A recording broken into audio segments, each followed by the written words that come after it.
mwaramutse mute. Aka kanya tubazaniye inkuru idasanzwe dukesha Kigali Today. Ni inkuru ivuga ko ubwato buzwi nk'icombe bwari butwaye amabuye yo kubakisha bwibiye mu mazi y'ikiyaga cya Kivu bihitana uwari ubutwaye. Umunyamabanga nshingwabikorwa w'umurenge wa Nyamyumba Kazindebe Hareteri yavuze ko iyo mpanuka y'ubwato yabaye mu masaha y'igitondo kuri iki cyumweru tariki ya 18 Nyakanga 2021. Yagize ati "Amakuru twamenye ni uko impanuka yabaye mu masaha ya saa 10:30.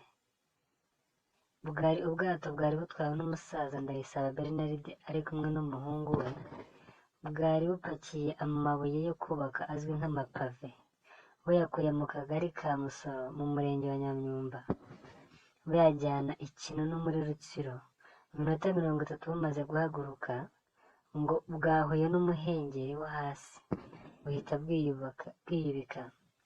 Kazindebe avuga ko umuhungu wa Ndayisaba Bernard yashoboye kurokoka ubwo bwato bwiyubikaga. Ati "Moteri y'icyombe yagize ikibazo, Bernard amanuka kureba ikibaye, icyombe kiyubika arimo amanukana nabwo. Mu gihe byabaye umuhungu atwaye agahita asimbuka akoga akava mu Kivu. Inzego z'umutekano zikorera mu mazi zahageze ariko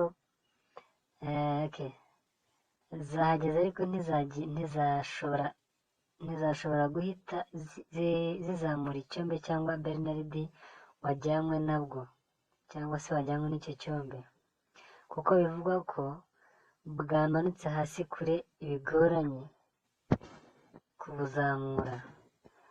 Uwanditse iyi nkuru yagize ati "Iyi niyo mpanuka ikomeye ibereye mu kiyaga cya Kivu mu myaka 3 ishize ndetse igahitana ubuzima bw'umuntu."